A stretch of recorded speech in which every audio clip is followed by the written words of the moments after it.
Okay, so this conversation that we're having today was inspired by a few conversations I had with real estate agents last week. In coaching agents in the Coral Springs Market Center, and then just agents who aren't even with Keller Williams who reach out to me kind of in a panic with, what's going on in the market. I haven't had a closing in 60 days, and I normally close 2 to 3 homes every month. I'm kind of freaking out here. All right. Now, that happens. And Gary addresses this on pages 23 through 25. At least I think that's the pages I told you to look at, is it? Okay, good. Now, here's what Gary's talking about on pages 23 through 25. He's talking about a mental shift and he's talking about an action shift. But he starts out by saying, when a shift occurs, confusion follows. So write that down. When a shift occurs, confusion follows. Now, it's not just confusion in the marketplace, but it's also confusion in your mind and body. Buyers and sellers are going to be confused. You're going to be confused, and you're going to have limiting belief conversations with yourself. And when he's talking about body, the way I'm reading that is that stress, and a shifting market leads to stress, and that's a choice. We'll get to that in just a minute. What to think and what to do becomes fuzzy because what once worked is no longer working. Now, this is the exact conversation that I had with this mega real estate agent, $15 to $20 million. What I used to do isn't working anymore. And what they were looking for is new ways of finding business. And they were willing to try anything and willing to try everything, including spending more money for more leads. Tara Carter shared an email with me this morning from a real estate agent. It's a recruiting email who's offering 100,000 leads on your 4th day. Now, if anybody else got that email, you know what I'm talking about. Now, here's my thought. Wow, that sounds awesome. I mean, if you want 100,000 leads, right, this is a trick question, by the way. If you want 100,000 leads on the 4th day, raise your hand. So glad that none of you put your hand up. 100,000 leads in a market where there's less than 100,000 homes sold a year. Why don't you just open up the phone book and start calling everybody in the phone book? There's your 100,000 leads. In other words, I'm willing to try anything and I'm willing to try everything. And what that sounds to me like is desperation.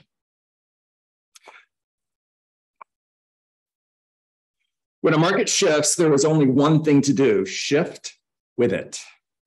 There are 2 shifts you must make: a mental shift and an action shift. So let's talk about the mental shift first. And I'm just going to read a half a dozen bullet points to you. Here we go. To survive a shift, you must first make the mental shift to run towards what you want and avoid the temptation of running away from what you fear. In other words, one of the things that happens when the market shifts is we fear a lack of productivity. We fear a lack of income. How am I going to pay my bills? What am I going to do if I don't find more listings? What am I going to do if I don't find more buyers? And one of the ways we run away from what we fear is by going in another direction. In other words, if it doesn't work here, maybe it'll work there. Somebody offers you a check to change companies. And you're like, okay, I'm having a hard time paying my bills. This check looks attractive. Maybe I should run away from the problem that I'm having and take this check. And in the long term, you end up giving that person who gave you a check 3 times, 4 times, 5 times as much money in a year as if you would if you just stayed where you are. Is that a good decision? That's running away from what you fear versus running towards what you want. A better conversation would be, what can I do today that I'm currently not doing in order to close 3 sales in the next 30 days? That would be a great conversation. By the way, that's running towards what you want versus running away from what you fear. You must keep both eyes on the target and not the ever-moving market. Now, you've heard me say it before, all of this stuff that's happening around you is noise. The articles that you're reading, the calls that you're getting from recruiters, the professionals who are telling you that we're headed for a bubble burst, that this is going to be worse than it was in 2008, 9, and 10. All of that stuff that's happening around you is noise. Even if the market were to decrease by 50%, even if the market were to decrease by 50%, there were 6.2 million homes sold in the United States in 2021. 6.2 million homes. Now, this time might be like that time. And what I'm talking about is 2005, there were 6.4 million homes sold. 6.4 million homes sold. The most homes sold in a single year in the history of real estate. Now, by 2007, that number had dropped to 5.2 million. It had dropped from 6.4 to 5.2, and that was called the worst housing crisis that we had ever seen. And yet, there were 5.2 million homes sold. So, remember that success is never about the chosen few, but always about the few who choose. And what's my point? My point is, even if the market were to drop, even if it were to drop by 25%, 30%, 40%, 50%, there are still plenty of deals being done where you live in order for you to be successful. Right, John? Yes. So just go out and get it. Stop focusing on all that noise and focus on what you want. Quit paying attention to fear and focus on what you want, and then go get it.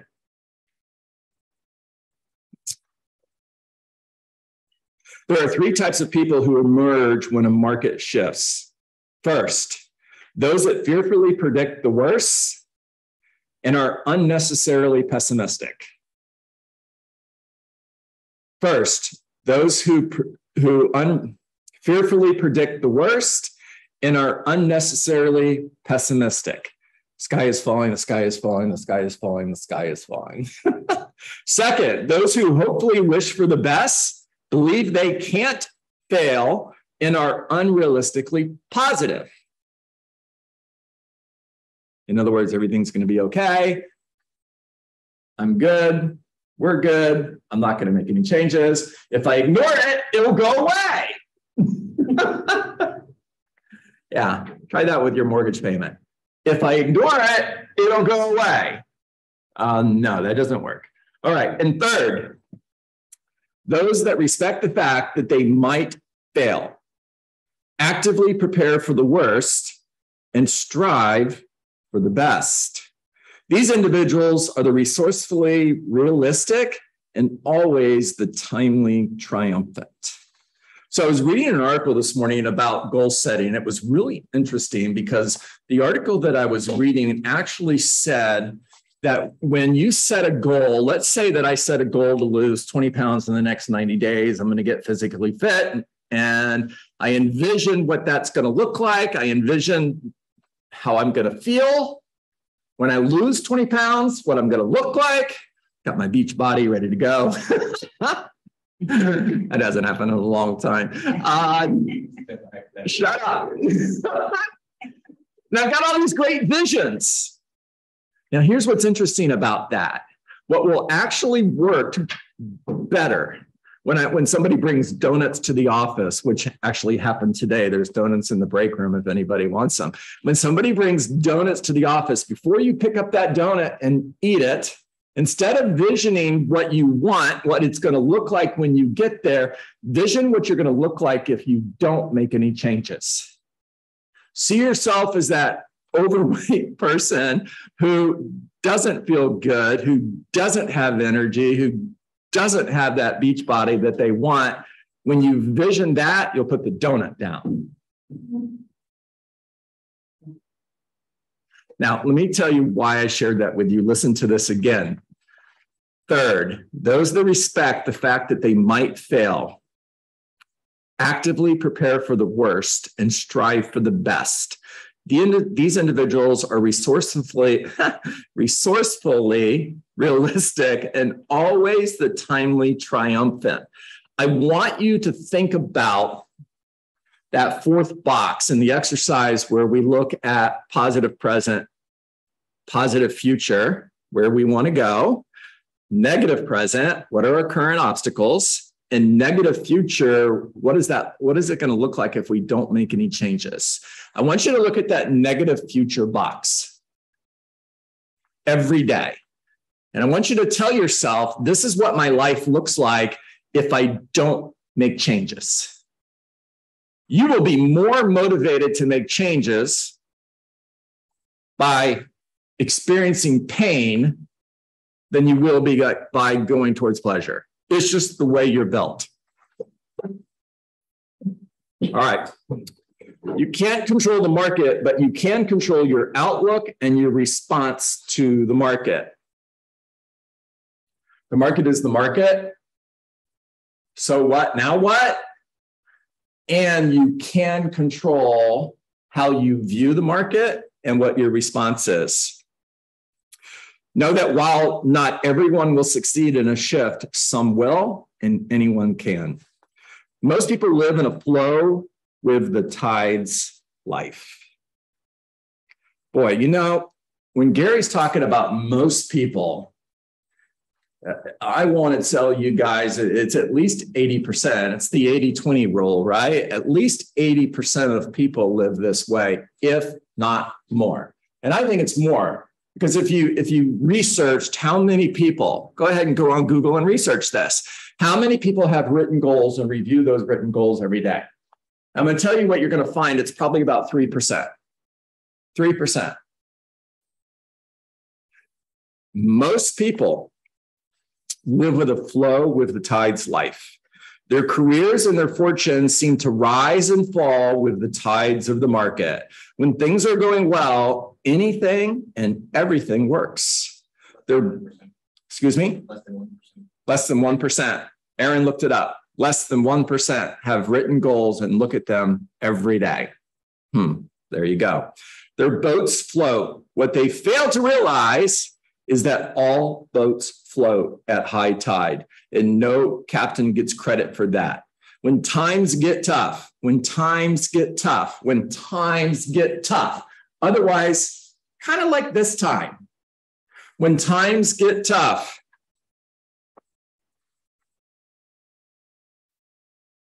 and the tide goes out, all of a sudden, not everything works. Their boats don't float. Those quick to adjust will have a floating boat on the rocks or out to sea, your choice. On the rocks or out to sea, your choice. Now, I had the opportunity to spend quite a bit of time with my buddy Perry Campbell on his 48-foot Hatteras in Belize, Turks and Caicos, off of the Keys, pretty much all over the tropics. And one of the things that I learned as we were going into harbors or areas where there were reefs, we could go from 10-foot deep waters to 3-foot deep waters like that. And this boat draws 4.5 feet. In other words, 3 foot, you're on the rocks. This is a very, very expensive boat. And I would watch him maneuver this boat through very, very tough waters with anywhere from 10 foot of depth, you're safe, to 2 feet of depth, you're in trouble. And it took skill. And one of the times he said, John, do you want to go ahead and take the wheel and get us out of here? I'm like, heck no. No, I don't. I don't want to be responsible for running your boat on the rocks. It takes skill. Now, we're out in the middle of the ocean in 300 feet of water or more. John, you want to take the wheel? Got it. Autopilot. We're good. That doesn't take skill. Now I can say, look at me. What a great captain I am. I didn't do anything.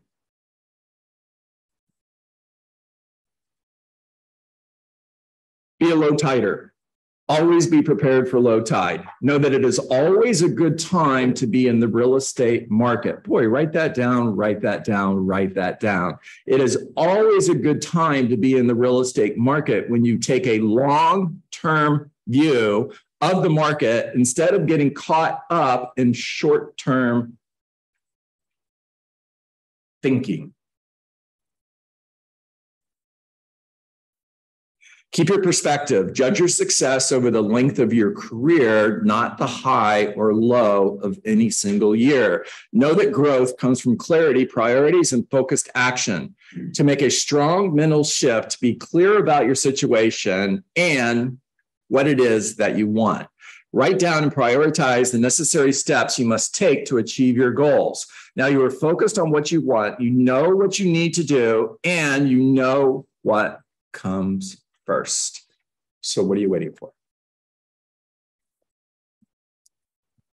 Shelley, Victoria, both have your hands up. Whoever wants to go first. I'll go.